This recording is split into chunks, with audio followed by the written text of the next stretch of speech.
Գյուրջան Կասկադ, հասանելի բնակարաններ 65 ամիս մարման ժամկետով։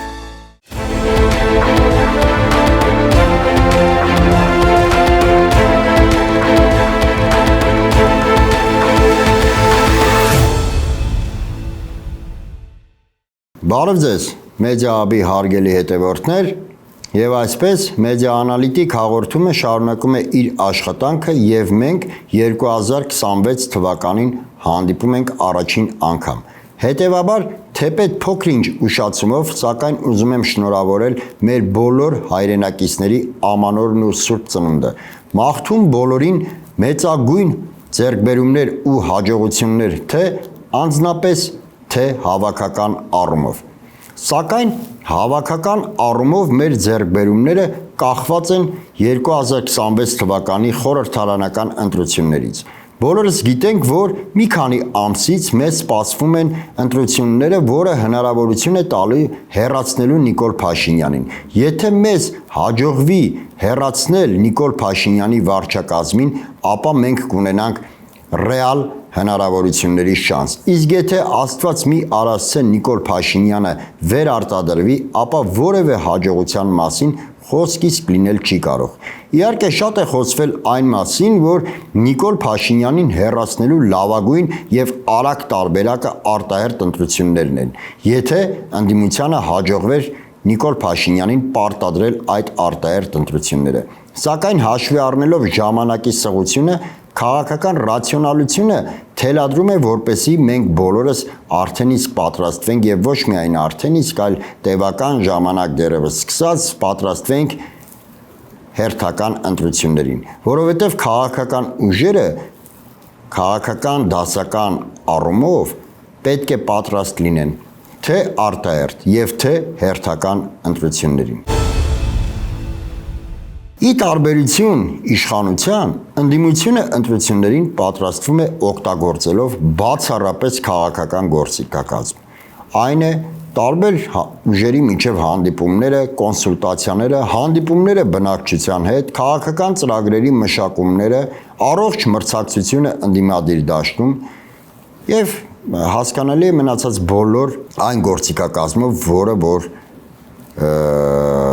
մեզ մատուցում է քաղաքականությունը։ Իսկ իշխանությունը ընդդիմությանը ներողություն ընտրություններին պատրաստվում է շանտաժով, կալանավորումներով, ռեպրեսիվ մեթոդաբանությամբ, եկեղեցու վրա հարձակումներով, օգտագործելով դատական իրավական ողջ լծակները, օգտագործելով վարչական եւ ֆինանսական ողջ ռեսուրսը եւ ահաբեկելով հանրությանը։ Եվ հենց ընտրություններով է պայմանավորված Հայաստանում քաղբանտարկյալների արկայությունը։ Ընտրություններով է պայմանավորված նոր տարվա շեմին հայրենիք կուսակցության գործադիր քարտուղար Խաչիկ Գալստյանի եւ հայրենիք կուսակցության էջմիածնի պատասխանատու Արամ Քոչարյանի կալանավորումները։ Եկեք մի պահ անդրադառնանք իրավական տեսանկյունից տեղափոխվենք զուտ մարդկային տեսանկյուն, որովհետև իրավականի մասին խոսքից լինել չի կարող։ Այդ կալանավորումները բացառապես քաղաքական են։ Չկա այդտեղ որևէ իրավական հիմք։ Այդ կալանավորումները բացառապես ուղղված են ընտրություններին։ Բացառապես լուծում են Նիկոլ Փաշինյանի վերարտադրության խնդիրը։ Եվ բնականաբար նույնիսկ չարժի էլ մանրամասն կենտրոնանալ ու խորանալ առաջադրված մեղադրանքների վրա, քանի որ դրանք ամբողջովին հորինված են։ Ավելին ասեմ, այդ մեղադրանքները հորինված էին վաղօրոք եւ սպասում էին իրենց անհրաժեշտ պահին։ Իսկ մարդկային առումով պատկերացնում եք, իշխանությունը որքան պետք է բարոյազուրկ լինի, որքան անմարդկային լինի, որքան անաստված լինի, որպեսզի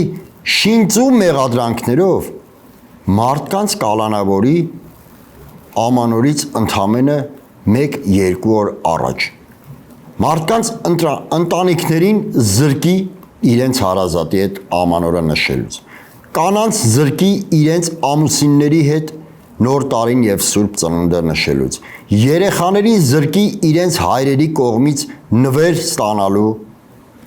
հնարավորությունից։ Ամանորը բոլորիս համար հարգելի հետևորդներ հեքիաթ է,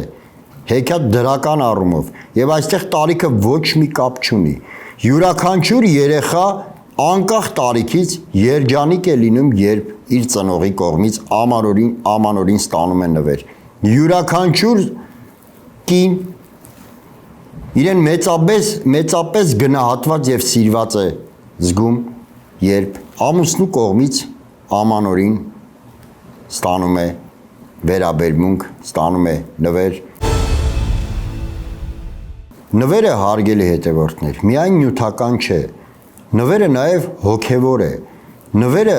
մարդու հոգևոր վերաբերմունքն է իր հարազատին, իր ծնողին, իր կնոջը, իր զավակին։ Ամանորը ընտանիքով նշելը ոչ միայն հայկական հին ավանդույթ է,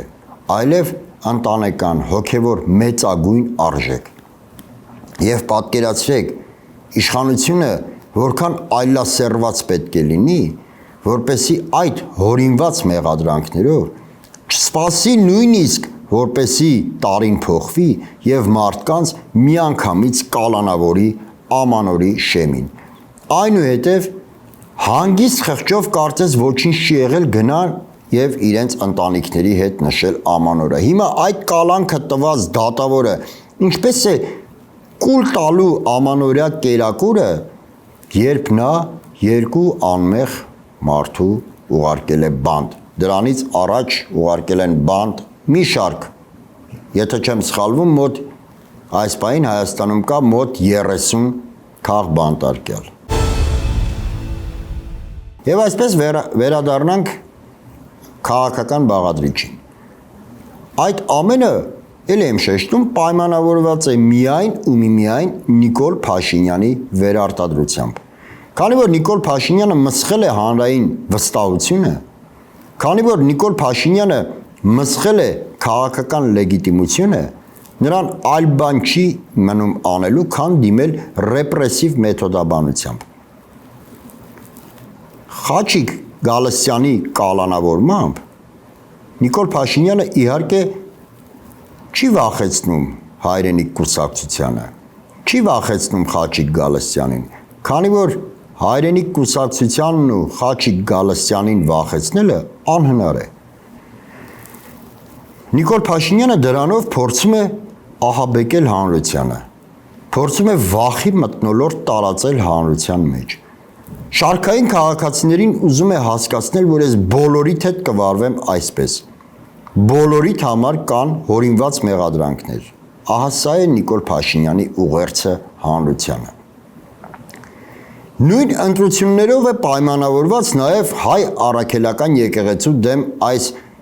գրոհը։ Եվ կարելի է ասել Նիկոլ Փաշինյանը երեք այդ իր, չգիտեմ, ուխտերթով թե ուխտաերթով, հարգելի հետևորդներ, իրականում ուխտաերթ բառ գոյություն չունի։ Դա Նիկոլ Փաշինյանի հերթական հորինվածքն է, որը իդեպ ծիծաղելի վիճակի մեջ է դրել հենց իրեն, քանի որ սոցիալական ցանցերում շատ է շահարկվում այդ բառը, բնականաբար ասոցացվելով համապատասխան կենթանու հետ։ Սակայն մի կողմ թողնենք դա։ Այդ ուխտաերթ կոչվածը իրականում Նիկոլ Փաշինյանի այս տարվա, շեշտում եմ, այս տարվա ընտրարշավի մեկնարկն էր։ Երեք տեղի ունեցած իրադարձությունը ընդամենը Նիկոլ Փաշինյանի քարոզարշավն էր։ Ասածից լավագույն ապացույցն է այն, որ դրանից մեկ օր առաջ Նիկոլ Փաշինյանը 10 դիրադավների մասնակցությամբ ստեղծեց այսպես կոչված հանձնաժողով, որը պետք է հասնի վեհափառի հրաժարմանը։ Հանձնաժողովի ստեղծումը լավագույնս ապացույցն է նրա, որ Նիկոլ Փաշինյանը շատ լավ գիտակցում է, որ այդ հարցում եւս չունի հանրային վստահություն։ Շատ լավ գիտակցում է, որ նա չի կարող հեշտ ու արագ հասնել վեհափառի հրաժարմանը։ Առհասարակ չի կարող հասնել վեհափառի հրաժարմանը, քանի որ Հայաստանի Հանրապետության վարչապետը սահմանադրորեն չունի որևէ լծակ հեռացնելու վեհապարին։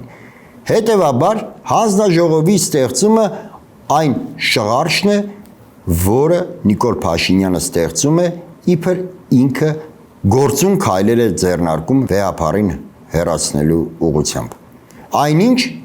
կյանքը ցույց է տվել, որ յուրաքանչյուր գործ, որը հանձնվում է որևէ հանձնաժողովի, ապա այդ գործը քնում է տարիներով։ Հիմա այդ հանձնաժողովը կարող է տարիներով մշակել ինչ-որ ճանապարհային քարտեզ, ինչ-որ նորմեր, ինչ-որ եւ այլն, սակայն դա չի տալու իր արդյունքը, որը որ ցանկանում է Նիկոլ Փաշինյանը։ Այդ ամենը պատրանք է, պատրանք ուղղված ապագա ընտրություններին, խորհրդարանական ընտրություններին։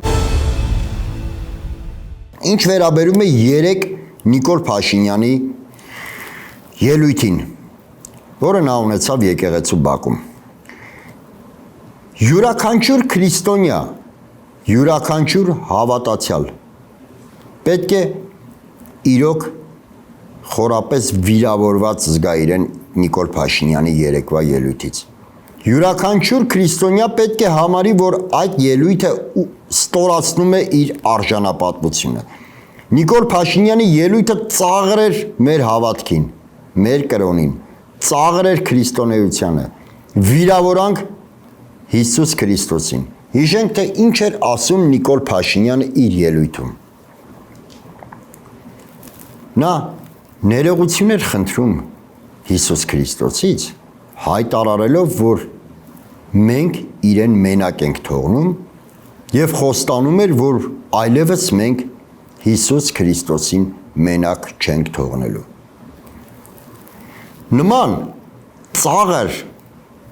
որևէ քրիստոնեական պետության ղեկավար հավանաբար երբևէ չէր հնչեցրել քրիստոնեությանը, երբևէ նման կերպ չէր վիրավորել մեր հավատքը, չէր վիրավորել մեր Տեր Աստծուն։ Եվ ինչ եք կարծում, ինչ ենք մենք ստանալու այդ ամենի դիմաց ապագայում։ Նիկոլ Փաշինյանը ամենուր ցանում է բացասական էներգիա։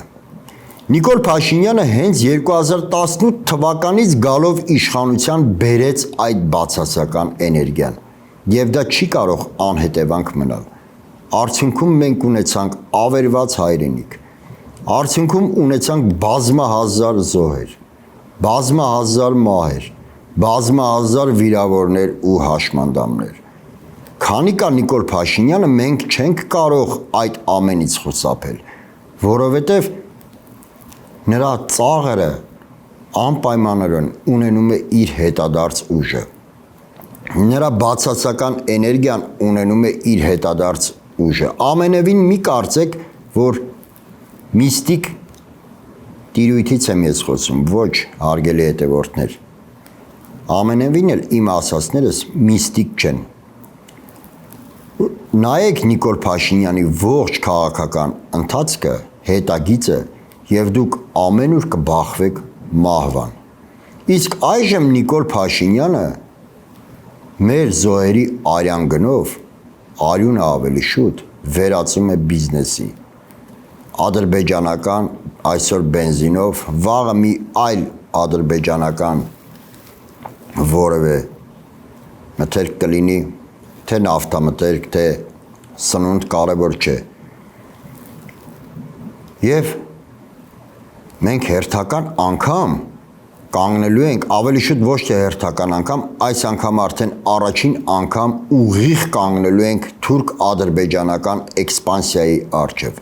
Եթե մենք մինչ այդ պարտություն ենք կրել Նիկոլ Փաշինյանի մեղքով, պարտություն ենք կրել ռազմի դաշտում, կորցրել ենք մեր հայրենիքը, այս անգամ մենք պարտվելու ենք նաև էքսպանսիայի տեսքով։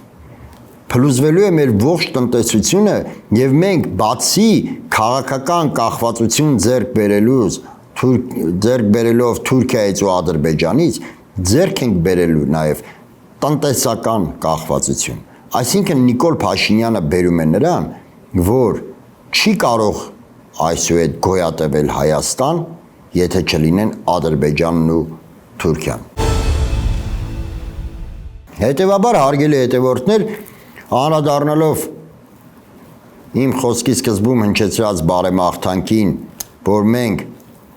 պետք է ունենանք թե անհատական, թե հավաքական հաջողություն, եւս մեկ անգամ ուզում եմ շեշտել, որ այդ հավաքական հաջողությունը միայն ու միմիայն կախված է լինելու ապագայում սպասվելիք խորհրդարանական ընտրություններից։ Կամ լինելու ենք մենք, կամ լինելու է Նիկոլ Փաշինյանը։ Այլ ընտրանք պարզապես չկա։ Այսօր այսքանը, շնորհակալ եմ, կհանդիպենք։ Գյուրջան Կասկադ, հասանելի բնակարաններ 65 ամիս մարման ժամկետով։